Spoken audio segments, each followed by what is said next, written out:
Welcome back, guys. Now today let's have a look at question 5. It was a parabola and also an exponential function. Let's read the question. It says that the sketch below shows the graph of f of x is equals to minus in bracket x minus 2 all close bracket squared plus 9 plus g of x is equals to b to the power of x, where b is a constant. So this is for this here, it's a g of x, which is the exponent function, and then this one here, it's a parabola, which is f of x. Okay, great stuff. So d it's a turning point. We already see that it's a turning point of f and a point of intersection between f and g. B, it's the y-intercept, where it's a y-intercept. Where is b? It's a y-intercept, right? Already we can see that. And then also a and b are the x-intercept. So there you go there. Those 2 points there are the x-intercept. So now let's have a look at the first question, 5.1.11. It says determine the length of AC. The length of AC is this distance here. That's what they want us to find. All right. So which is characterized by the x-intercept. So we're going to come here and say 5.1.2. And then we found the x-intercept when y is equals to 0. We found the x-intercept when y equals to 0. So therefore, in this case, f of x will be equal to 0.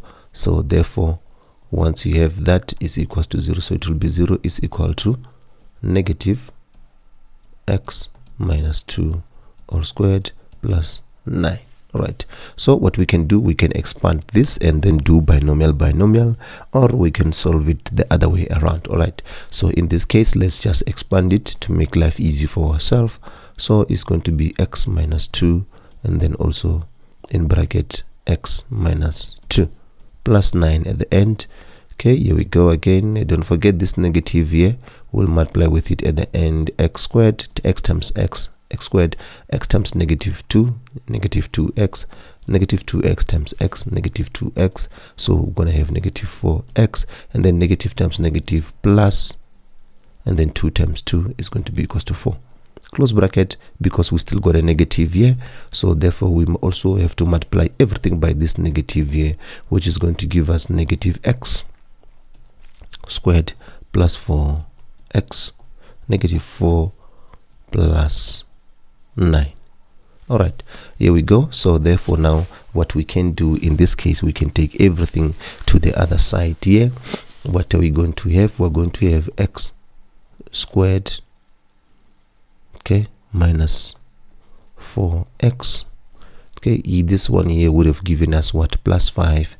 So therefore, this here would be minus 5, and then there you go.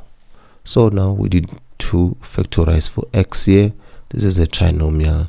Two numbers, when we multiply them together, x and x, negative 5 and then plus 1. All right, so x will be equals to negative, and then or x will be equals to 5. So therefore, we're looking for the distance. Therefore, the distance of AC, because this side is 1 and then this side is 5, is going to be the total of 6 units. We don't consider the negative because we are dealing with the distance. There is no negative distance in mathematics. All right, great stuff. So now moving right along, let's move to 5.1.2. 5.1.2 says find the value of b. Excuse me.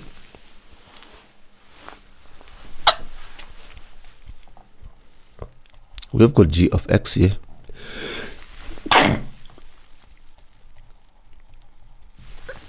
5.1.2 g of x is equals to b. Now they want us to find b. Okay, so now in order for us to find b, we need to find you will remember, guys, from hyperbola, this equation of hyperbola here given by that x minus here used to be p squared plus q, and we know that if we're given hyperbola in this format, our turning point will just be equal to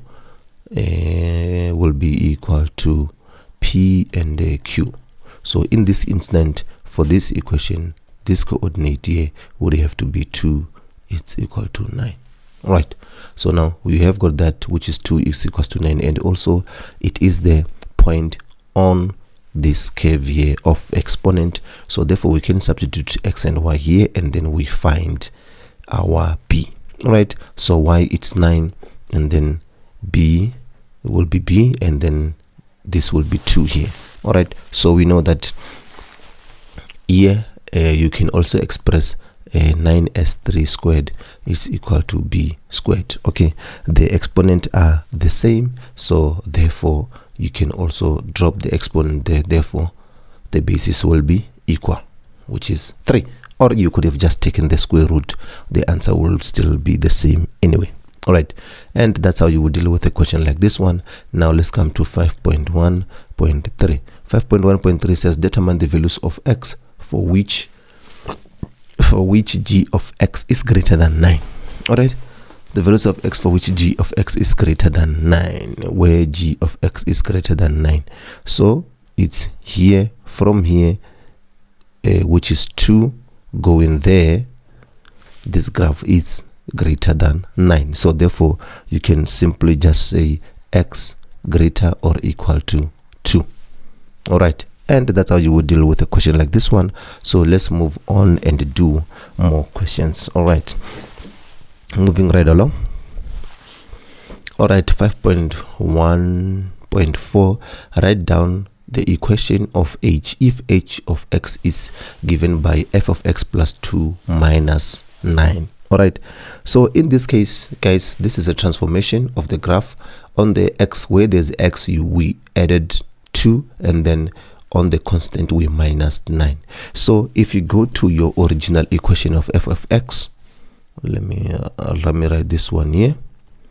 It is just a transformation, guys. There's no need to be scared of this one. F of x was given to us in the form of negative x minus 2 all squared plus 9. So what are we saying when you say f of h of x? Is we're saying when in the h of x, where you see the x value, please add 2 on it. Okay, let's go ahead and do that. Negative x minus 2. Then what did we say there? The transformation said where you see the x plus 2 all squared. All right, and then we said when you see the constant, minus 9 from that constant. All right, so therefore this will give you the transformation to h of x. The only thing that is left here is for us to simplify, so therefore we're going to be left with negative x all squared. 9 minus 9 is going to be equals to 0. So our h of x will be equal like this. All right, so guys, don't panic when you see things like this one. Just try by all means to understand it systematically, and it's simple. In this case, where there's f of x, we add 2, where there's a constant, we minus 9, which is exactly what we did here. And then after that we simplify, so this will be our new equation. All right, 5.1.5, it's saying that how can the domain of h(x) be restricted so that f of x is a function. All right, normally when it comes to hyperbola, this is how you restrict the domain. How can you restrict this graph, this h of x? You know, this graph now it's a parabola now. So what can you do to make it to be a function? All right, so I think for all the values that are greater or equal to 0, this will be the function, because it's going to be something like this, right? For all the values, it's going to be something like that. Okay, but now it has got a negative here, so it's going to look like this. All right, so if you really don't understand this, please go watch a video on this channel where we have got a video that explains the functions and also restriction of domain. All right. All right, let's move right along. 5.1.6. 5.1.6 said show algebraically that if on the g of x, okay, g of x was like this. Okay, it was what? It was 3 to the power of x when we found it on the previous page. So they are saying on this equation of g of x, what will happen if on the x value you add half on it, and then you need to show that it's going to be square root.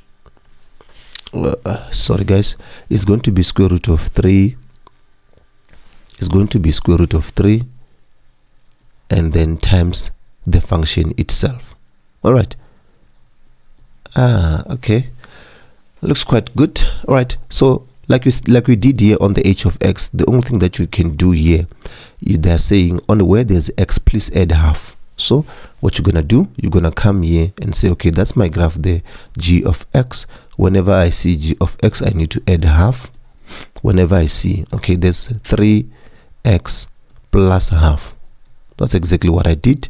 So before this thing became like this, how can we simplify? You can say 3x.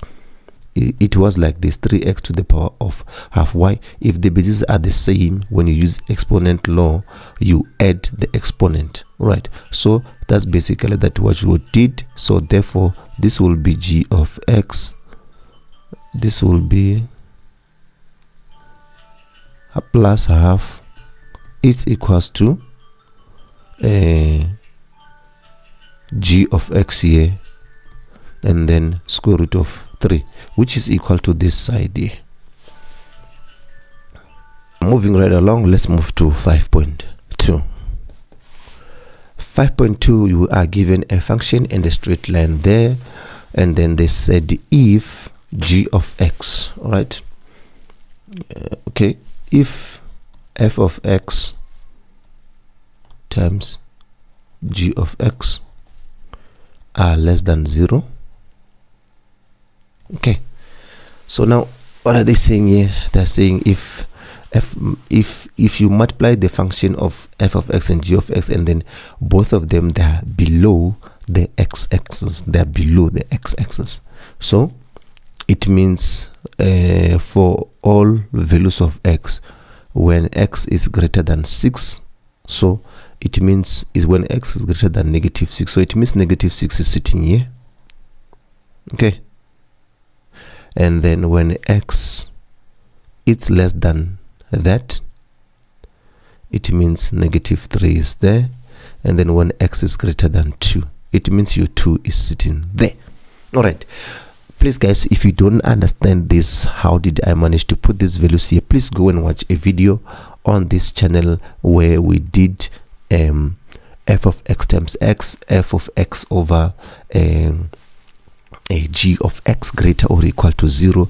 It explained nicely there in full details on that videos as well. All right, so they say now determine the value of a in terms of m and show all your workings. Okay, so what we can do here, we are going to come here, and then we know that when it comes to a parabola, when given x-intercept, the way you can find the equation is through this f of x is equals to a x minus the first x-intercept, and then x minus the second x-intercept. All right, so here we go. Here we are given x-intercept of minus 3, so it's going to be minus here, which is going to give us positive 3, and then x minus 2. There you go. So the best thing that you can do here, okay, yeah, the best thing that you can do here is to remove the bracket. When you remove the bracket, you're going to have x squared minus 2 plus 3 is going to give us positive x, and then -6 in this case. So multiply throughout by a is going to be ax squared plus ax -6a. All right, great stuff. So now if you can see guys, when it comes to this instant, we are stuck here, but let's try to use the information that was given. So let's try to use this minus x and put it there. You see this minus x here, it is the x-intercept of the straight line graph. Okay, so let's go there. On the straight line graph is given by g of x is equals to mx plus c. So when we found the x-intercept, y is equals to 0, so therefore this will be 0. Then we will have m there, and then in the space of x we'll put -6 plus c. We don't know what is c in this case, so therefore we are going to say that in this instant we are going to say c. Okay, so now in this graph here, okay, this is A, then this is B, because this is our trinomial, and then this is C. So we can take this C and substitute it here to then find A in terms of that. Okay, so we have 0 here, we have negative 6m, then in the space of C you put negative 6a. So therefore we can solve for A in this case now. So we're going to take this to that side. We're going to have negative 6a, it's equals to positive 6m. Therefore divide everything by negative 6. Therefore our answer would have to be A is equals to negative m. And that's how you would deal with the question like this one, guys. I hope you really understand, but if you don't understand, please, I suggest that you go and watch the video on f of x. I have explained these things in detail on those videos. It's quite a playlist. It's got 4 videos. Please make sure that you watch everything though, so that you fully understand what is happening when you say f of x is greater or less equal to, or f of x over the other one. I am Gaston Mapala. Let me see you on the next upload, where we'll be doing question 6.